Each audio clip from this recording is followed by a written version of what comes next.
2016ची गोष्ट आहे. ओला उबर रॅपिडो तर नव्हतं त्यावेळेस, पण ओला उबर एवढं जोरात चाललेलं ना त्यावेळेस.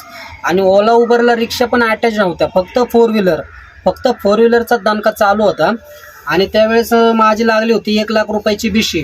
ती बिशी उचलली मी आणि म्हटलं आता रिक्षा घ्यावं परमिट सकट. त्यावेळेस काय परमिट पण सुटलेले नव्हते.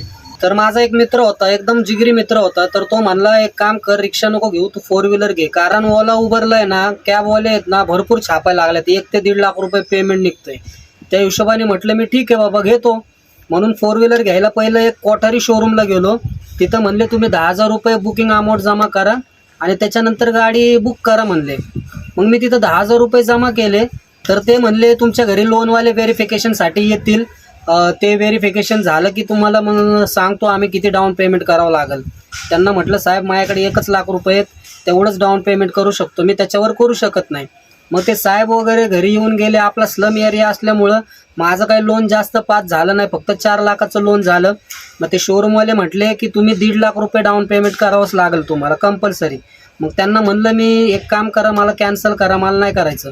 मग ते म्हटले 10,000 रुपये आहेत ना तुम्ही जमा केलेले आहेत ना बुकिंग अमाऊंट, त्यातले 2,000 रुपये कट होतील, 8,000 रुपये भेटतील. म्हणलं द्या बाबा, 8 तर 8,000, काय करायचं घ्या थोबाडीत मारून. त्याच्यानंतर मी गेलो साई सर्व्हिसला, मारुतीच्या साई सर्व्हिसला गेलो. तिथं सांगितलं मी की माझ्याकडे 1 लाख रुपये. तेव्हा पण शोरूमवाले असेच म्हणले, शोरूमवाल्याच्या भरोश्यावर बसू नका, लई येडे आहेत, गाडी विकायसाठी काही तुम्हाला चिवत्या बनवतात ते. मग ते मला म्हटले तुम्ही 5,000 रुपये बुकिंग अमाऊंट भरा आणि त्याच्यानंतर तुम्ही डाऊन पेमेंट करू शकता 1 लाख रुपये.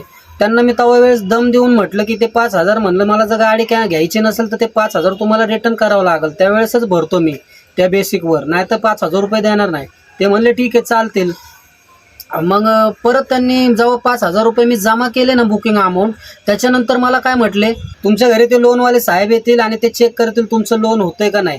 मी त्यांना आधीच म्हटलं साहेब माझ्याकडे 1 लाख रुपये आहेत, 1 लाख रुपयेच भरणार आहे, तुम्ही 5,000 रुपये बुकिंग अमाऊंट भरल्याच्या नंतर तुम्ही ह्या सगळ्या गोष्टी सांगताय.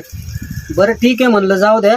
माझं लोन मी पहिलं ते जे होतं ना, साहेब आला होता पहिल्याच्या क्वार्टरी शोरूमला, तर तिथं लोन माझं पास झालेलं आहे. तिथं म्हणले 1.5 लाख रुपये अमाऊंट भरा म्हणून.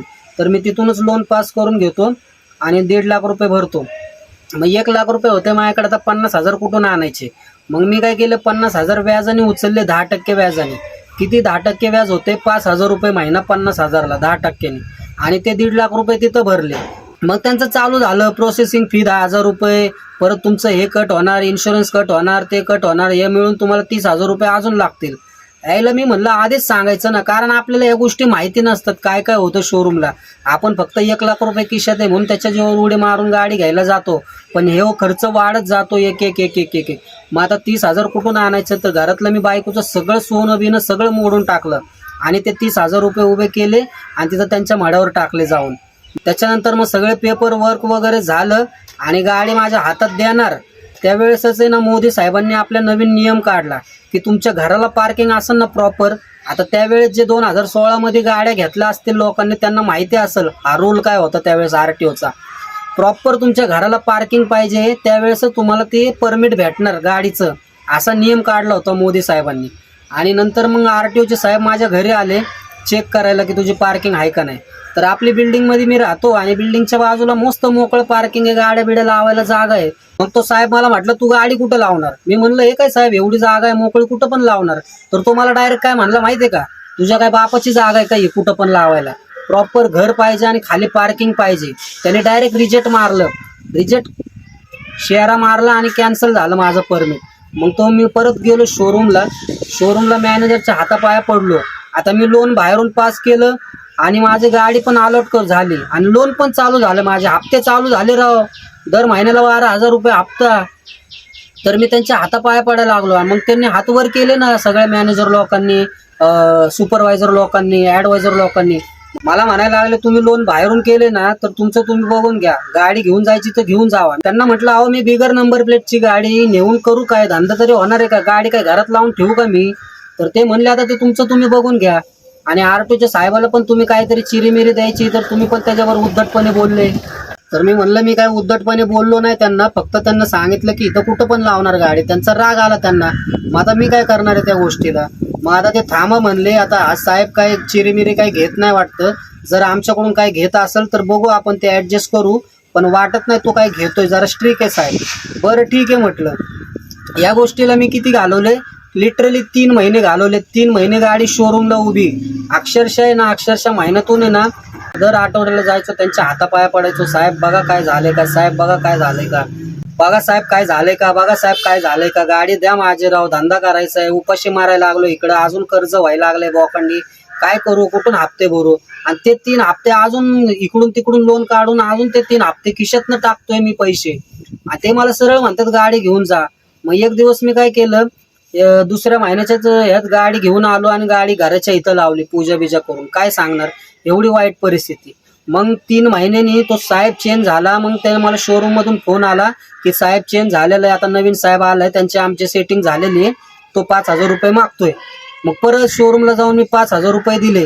आणि त्याच्यानंतर ते साहेबांनी माझे डॉक्युमेंट चेक केले आणि सही केली आणि मला परमिट अलाउ करून टाकलं.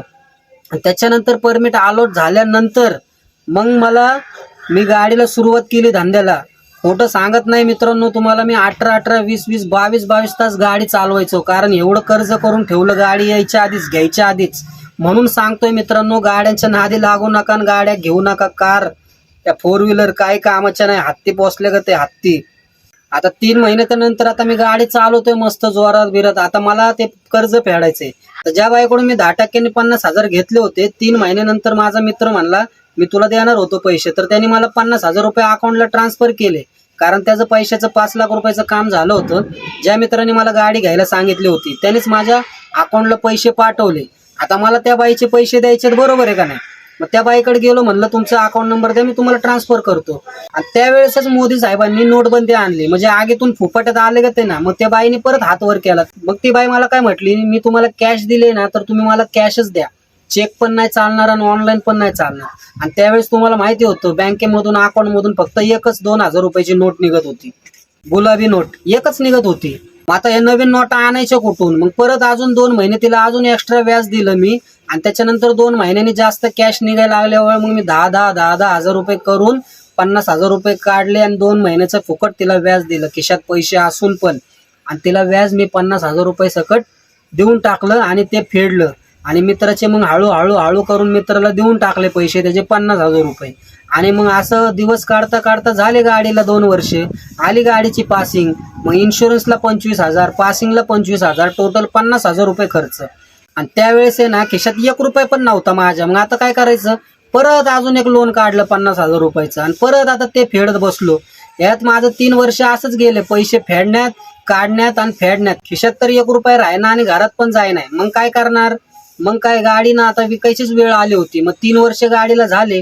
मग आता म्हणलं गाडी विकावं. आणि गाडीचं किलोमीटर किती झालं होतं माहिती का मित्रांनो, 3 वर्षात 3.5 लाख किलोमीटर झालं होतं. मग विचार करा मी गाडी किती वेळ पळवली असेल, किती तास मला काम करायला लागलं असेल या ओला उबर सारख्या कंपनीच्या मार्फत.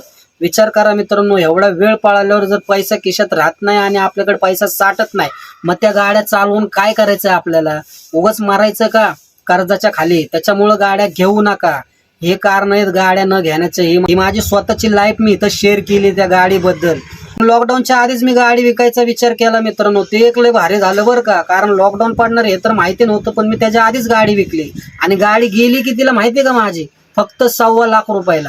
म्हणजे गाडी घ्यायला लोनवर, लोन बिन फेडायला माझे 8 लाख रुपये गेले आणि माझी गाडी घेतात की तिला समोरचे 1.25 लाख रुपये. कारण काय सांगतात, तुमचं किलोमीटर लय झालंय गाडीचं, तुम्ही गाडीच लय पळवलेली आहे, मग तुमच्या गाडीची प्राइस एवढी येणारच नाही.